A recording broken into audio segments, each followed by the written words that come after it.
ओम नमः शिवाय। ओम गंग गणपतये नमः। जय श्री गणेश। प्रिय भक्तगणों, आज ज्येष्ठ माह शुक्ल पक्ष की गणेश चतुर्थी का व्रत है, जिसे विनायकी चतुर्थी के नाम से जाना जाता है। चतुर्थी तिथि भगवान श्री गणेश को समर्पित है। भगवान श्री गणेश धन, बुद्धि और समृद्धि के देवता हैं। इसीलिए किसी भी शुभ कार्य को करने से पहले श्री गणेश जी की पूजा अर्चना की जाती है, जिससे कि हमारा कार्य निर्विघ्न संपन्न हो सके। इस दिन विनायक चतुर्थी व्रत को करने एवं व्रत कथा को सुनने का विशेष महत्व होता है, जिससे कि घर परिवार में सुख शांति बनी रहती है। परिवार में आने वाली सभी विपत्तियां दूर होती हैं। इस व्रत के प्रभाव से निसंतानों को संतान की प्राप्ति होती है, धन संपत्ति मान सम्मान की प्राप्ति होती है। नारद पुराण के अनुसार जिन माताओं का पुत्र रोगग्रस्त हो या वो पुत्र माता से विमुख हो गया हो, तो इस ज्येष्ठ माह के शुक्ल पक्ष की आने वाली चतुर्थी व्रत को करने से संतान रोग मुक्त हो जाता है एवं बिछड़ा पुत्र प्राप्त होता है। व्रती को इस दिन पूरे दिन निराहार व्रत करना चाहिए और संध्या के समय चंद्र दर्शन एवं पूजन करके व्रत कथा को सुनना चाहिए। ऐसा करने से मन मांगी मुरादें पूरी होती हैं। तो आज मैं सुना रही हूँ विनायक चतुर्थी के दिन सुनी जाने वाली गणेश जी की बड़ी ही दुर्लभ चमत्कारी व्रत कथा, जिसे आप सभी भक्तगण बड़ी श्रद्धा तथा प्रसन्न चित्त मन से पूरा अवश्य सुनिएगा और कमेंट में ये जरूर बताइएगा कि भगवान श्री गणेश का वाहन कौन है। तो आइए गणपति जी को नमस्कार करते हुए कथा का रसपान करते हैं। एक बार भगवान शिव तथा माता पार्वती नर्मदा नदी के किनारे बैठे हुए थे। वहां माता पार्वती ने भगवान शिव से समय व्यतीत करने के लिए चौपड़ खेलने को कहा। शिव जी चौपड़ खेलने के लिए तैयार हो गए, परंतु इस खेल में हार जीत का फैसला कौन करेगा, यह प्रश्न उनके समक्ष उठा। तो भगवान शिव ने कुछ तिनके एकत्रित करके उसका एक पुतला बनाकर उसकी प्राण प्रतिष्ठा कर दी और पुतले से कहा, बेटा, हम चौपड़ खेलना चाहते हैं, परंतु हमारी हार जीत का फैसला करने वाला कोई नहीं है।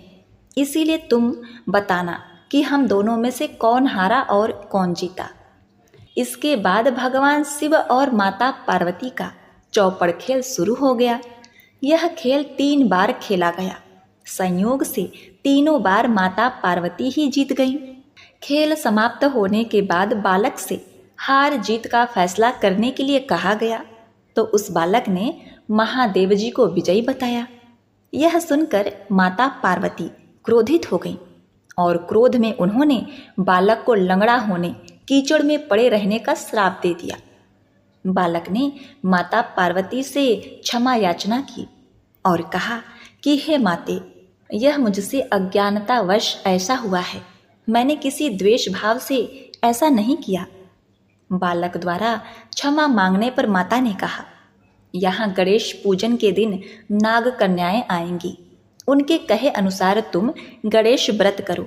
ऐसा करने से तुम मुझे प्राप्त करोगे। यह कहकर माता पार्वती शिव के साथ कैलाश पर्वत पर चली गई। अब 1 वर्ष बाद उस स्थान पर नाग कन्याएं आईं। तब नाग कन्याओं से श्री गणेश की व्रत विधि मालूम करने पर उस बालक ने 21 दिन लगातार गणेश जी को प्रसन्न किया। भगवान श्री गणेश का विनायकी चतुर्थी का व्रत किया। उसकी श्रद्धा से गणेश जी प्रसन्न हो गए। उन्होंने बालक को मनोवांछित फल मांगने के लिए कहा। उस पर बालक ने कहा, हे विनायक, मुझ में इतनी शक्ति दीजिए कि मैं अपने पैरों से चलकर अपने माता पिता के साथ कैलाश पर्वत पर पहुंच सकूं और वे यह देखकर प्रसन्न हों। तब बालक को वरदान देकर श्री गणेश अंतर ध्यान हो गए। इसके बाद वह बालक कैलाश पर्वत पर पहुंच गया और कैलाश पर्वत पर पहुंचने की अपनी कथा उसने भगवान शिव से सुनाई। वहीं पर चौपड़ वाले दिन से माता पार्वती शिव जी से विमुख हो गई थी। अतः देवी के रुष्ट होने पर भगवान शिव ने भी बालक के बताए अनुसार 21 दिनों तक श्री गणेश का व्रत किया। इस व्रत के प्रभाव से माता पार्वती के मन से भगवान शिव के लिए जो नाराजगी थी वह समाप्त हो गई। अब माता पार्वती जब वापस कैलाश आ गईं तो उन्होंने भगवान शिव से पूछा, हे स्वामी, आपने ऐसा कौन सा यत्न किया जो मुझे यहाँ आना पड़ा? तब भगवान शिव ने विनायकी चतुर्थी व्रत के बारे में बताया। तब यह व्रत विधि भगवान शंकर ने माता पार्वती को बतलाया। यह सुनकर माता पार्वती के मन में भी अपने पुत्र कार्तिकेय से मिलने की इच्छा जागृत हुई। उसी दौरान कार्तिकेय भगवान रुष्ट होकर कहीं दूर चले गए थे। तब माता पार्वती ने भी 21 दिन तक श्री गणेश का व्रत किया। दुर्बा, फूल और लड्डुओं से गणेश जी का पूजन अर्चना किया। व्रत की 21वें दिन कार्तिकेय जी स्वयं माता पार्वती से आ मिले। उस दिन से ही श्री गणेश चतुर्थी का यह व्रत समस्त मनोकामनाओं की पूर्ति करने वाला व्रत माना जाता है। इस व्रत को करने से मनुष्य के सारे कष्ट दूर होकर मनुष्य को समस्त सुख सुविधाएं प्रदान करती हैं।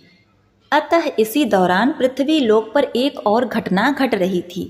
उस समय सतयुग में अत्यंत सरल एवं सत्यनिष्ठ स्वभाव के हरिश्चंद्र नामक एक प्रतापी राजा थे। उनके शासनकाल में अधर्म नाम की कोई वस्तु नहीं थी। उनके राज्य में कोई अपाहिज, दरिद्र या दुखी नहीं था। उन्हीं के राज्य में एक ऋषि शर्मा नामक तपस्वी ब्राह्मण रहते थे। एक पुत्र की प्राप्ति के बाद वे स्वर्गवासी हो गए। पुत्र का भरण पोषण उनकी पत्नी करने लगी। वह विधवा ब्राह्मणी भिक्षाटन के द्वारा पुत्र का पालन पोषण करती थी। वह पतिव्रता ब्राह्मणी गोबर से गणेश जी की प्रतिमा बनाकर सदैव पूजन किया करती थी। भिक्षाटन के द्वारा ही उसने पूर्वोक्त रीति रिवाज से तिल के 10 लड्डू बनाए। इसी बीच उसका पुत्र गणेश जी की मूर्ति अपने गले में बांधकर स्वेच्छा से खेलने के लिए बाहर गया। तब एक नर पिचास कुम्हार ने उस ब्राह्मणी के 5 वर्षीय बालक को जबरन पकड़कर अपने आवा में छोड़कर मिट्टी के बर्तनों को पकने के लिए उसमें आग डाल दी। इधर उसकी माता अपने पुत्र को ढूंढने लगी। उसे न पाकर वह बड़ी ही व्याकुल हुई। वह ब्राह्मणी विलाप करती हुई गणेश जी से विनती करने लगी कि हे गणेश जी, आप इस दुखिन की रक्षा कीजिए। मैं पुत्र के वियोग में व्यथित हूँ, आप मेरी रक्षा कीजिए। वह ब्राह्मणी इसी प्रकार आधी रात तक विलाप करती रही। प्रातः काल होने पर कुम्हार अपने पके हुए बर्तन को देखने के लिए आया। जब उसने आवा खोला तो देखा तो उसमें जांग भर पानी जमा हुआ है। और इससे भी अधिक आश्चर्य उसे तब हुआ जब उसने उसमें बैठे हुए एक बालक को खेलते हुए देखा। ऐसी अद्भुत घटना देखकर वह भयभीत कांपने लगा। इस बात की सूचना उसने राज दरबार में दी। उसने राज दरबार में अपने कुकर्म का वर्णन किया। कुम्हार ने कहा, हे महाराज हरिश्चंद्र, मैं अपने दुष्कर्म के लिए वध योग्य हूँ। उसने आगे कहा, हे महाराज, कन्या के विवाह के लिए मैंने कई बार मिट्टी के बर्तन पकाने के लिए आवा लगाया, परंतु मेरे बर्तन कभी नहीं पके और सदैव कच्चे रह गए। तब मैंने भयभीत होकर एक तांत्रिक से इसका कारण पूछा। उसने कहा कि चुपचाप किसी बच्चे की तुम बलि चढ़ा दो, तुम्हारा आवा पक जाएगा। मैंने सोचा कि मैं किसके बालक की बलि दूं। मैंने अपनी पत्नी से परामर्श किया कि ऋषि शर्मा ब्राह्मण मृत हो गए हैं। उनकी विधवा स्त्री भीख मांगकर अपना गुजारा करती है। यदि मैं उसके पुत्र की बलि दे दूं तो वह मेरा कुछ बिगाड़ न पाएगी और मेरे बर्तन भी पक जाएंगे। मैं इस जघन्य कर्म को करके रात में निश्चिंत होकर सो गया। प्रातःकाल जब मैंने आँख खोलकर देखा तो क्या देखता हूँ कि उस बालक को मैंने जिस स्थिति में छोड़ा था वह उसी तरह निर्भय भाव से वहाँ बैठा है और आवा में जांग भर पानी भरा हुआ है। इस भयावह दृश्य से मैं कांप उठा और उसकी सूचना देने आपके पास आया हूँ। कुम्हार की बात सुनकर राजा बहुत ही विस्मित हुए और उस बालक को देखने आए। बालक को प्रसन्नता पूर्वक खेलते देखकर मंत्री ने राजा से कहा, यह किसका बालक है? इस बात का पता लगाइए। इस आवे में जांग भर पानी कहाँ से आया? इसमें कमल के फूल कहाँ से खिल गए? इस दरिद्र कुम्हार के आवा में हरी हरी दूब कहाँ से उग गई? बालक को न तो आग की जलन हुई, न तो इसे भूख प्यास ही लगी। यह आवे में वैसा का वैसा खेल रहा है, मानो अपने घर में खेल रहा हो। राजा इस तरह की बात कर ही रहे थे कि वह ब्राह्मणी वहां बिलखती हुई आ पहुंची। वह कुम्हार को कोसने लगी। जिस प्रकार गाय अपने बछड़े को देखकर रंभाती है, ठीक वही अवस्था उस ब्राह्मणी की थी। वह अपने बालक को गोद में लेकर प्रेम करने लगी और कांपती हुई राजा के सामने बैठ गई। राजा हरिश्चंद्र ने पूछा, हे ब्राह्मणी, इस बालक के न जलने का कारण क्या है? क्या तू कोई जादू जानती है अथवा तूने कोई धर्माचरण किया है जिसके कारण बच्चे को आज तक नहीं आई? राजा की बात सुनकर ब्राह्मणी ने कहा, हे महाराज, मैं कोई जादू नहीं जानती और न कोई धर्माचरण, तपस्या, योग, दान आदि की प्रक्रिया ही नहीं जानती हूँ। हे राजन, मैं तो संकट नाशक गणेश चतुर्थी का व्रत करती हूँ। भगवान गणेश की कृपा से ही मेरा पुत्र सुरक्षित बचा है। प्रिय भक्तों, माना जाता है कि इसी दिन से प्रत्येक मास की गणेश चतुर्थी का व्रत आरंभ हुआ। इस सर्वोत्तम व्रत के प्रभाव से व्रती की सभी मनोकामनाएं पूर्ण होती हैं। जो भी लोग इस पावन व्रत को करते हैं एवं इस कथा को सुनते हैं, उन्हें पूर्ण सफलता मिलती है। वे पृथ्वी लोक के समस्त सुखों का भोग कर मोक्ष को प्राप्त होते हैं। प्रिय भक्तगणों, अब आप आगे सुनिए गणेश भगवान की सुख सौभाग्य देने वाली कथा। एक गांव में एक बुढ़िया माई रहती थी। वह बहुत ही गरीब थी।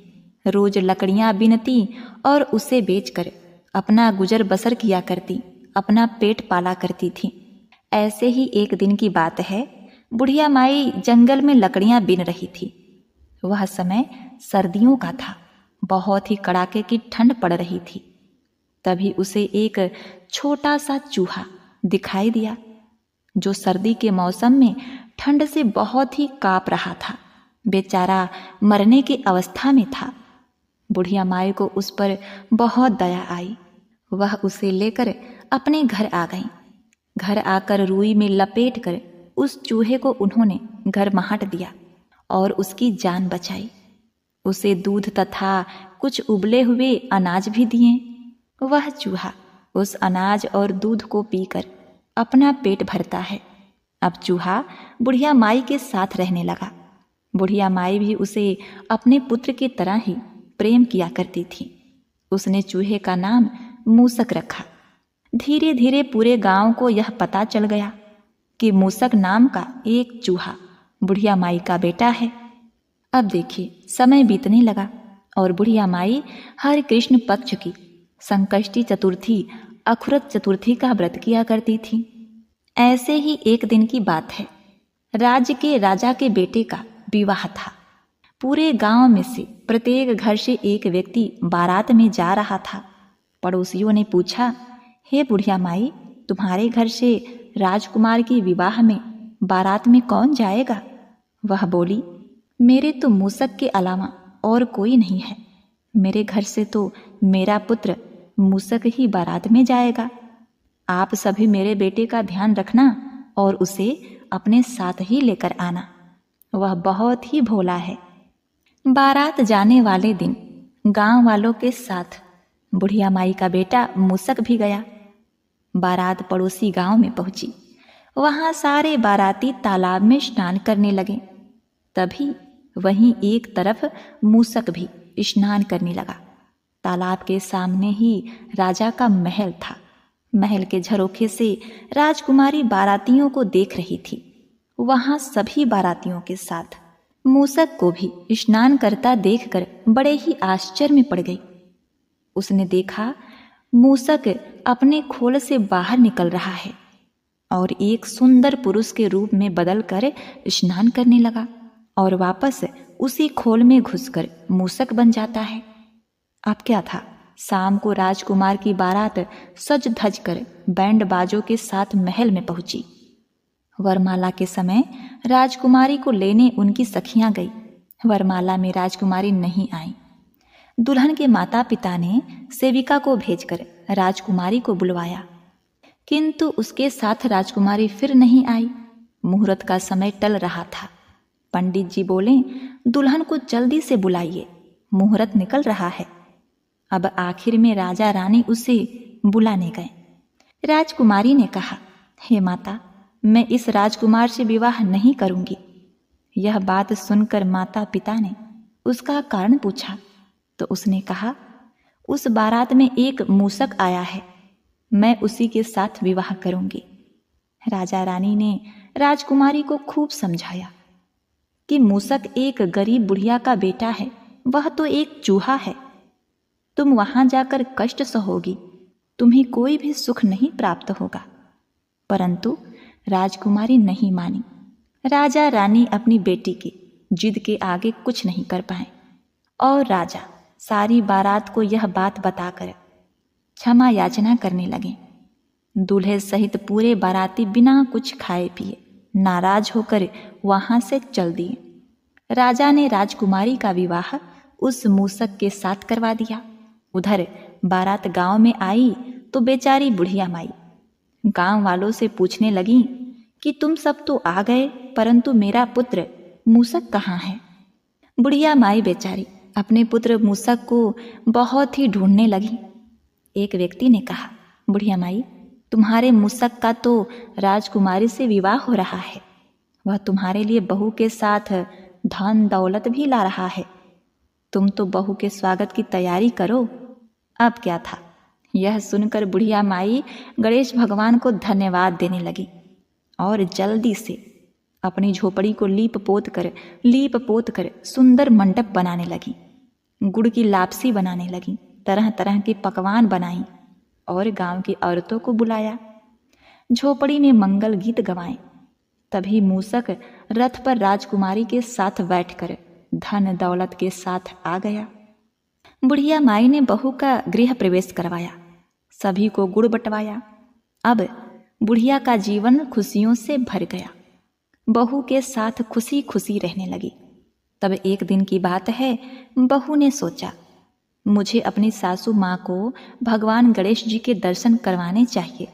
इन बेचारी माता को तो पता भी नहीं कि यह मूसक तो साक्षात गणेश जी हैं। प्रिय भक्तगणों, ऐसे ही एक दिन की बात है, मूसक रोज की तरह अपनी खोल उतार कर नहाने लगा। बहू ने सासू माँ से आकर कहा, माँ जी, आपका बेटा मूसक नहा रहा है, आप इसकी खोल जला दीजिए। तो सास बोली, बहू कैसी बातें करती हो, यह खोल जला दूंगी तो मेरा बेटा मूसक क्या पहनेगा। बहू ने कहा, जैसा कह रही हूं आप वैसा ही कीजिए। सास ने बहू की बात मानकर मूसक की खोल को जला दिया। नहाने के बाद मूसक ने अपनी खोल मांगी तो बहू ने कहा, आप जैसे भी हैं बाहर आ जाइए। जो दर्शन मैंने आपके शादी वाले दिन किए थे, वैसे ही दर्शन आप अपनी माँ को भी करवाइए। मूसक अर्थात गणेश भगवान ने बुढ़िया माई को दर्शन दिए। बुढ़िया माई गणेश जी के दर्शन पाकर धन्य हो गई। यह तो भगवान गणेश की लीला थी। बुढ़िया माई हर पौष माह के अखुरत संकष्टी का व्रत किया करती थी। उन्हें कोई पुत्र नहीं था। इससे प्रसन्न होकर गणेश जी एक पुत्र के रूप में उनके पास आए थे, एक चूहा का रूप धारण करके। जय हो गणेश भगवान, आपकी लीला अपरंपार है देवता। जिस तरह आपने बुढ़िया माई को धन दौलत, राजकुमारी जैसी बहू और अपने जैसा पुत्र दिया, वैसे ही सबको देना। इस कथा कहानी को सुनने वाले, कहने वाले और हुंकारा भरने वाले सभी को देना।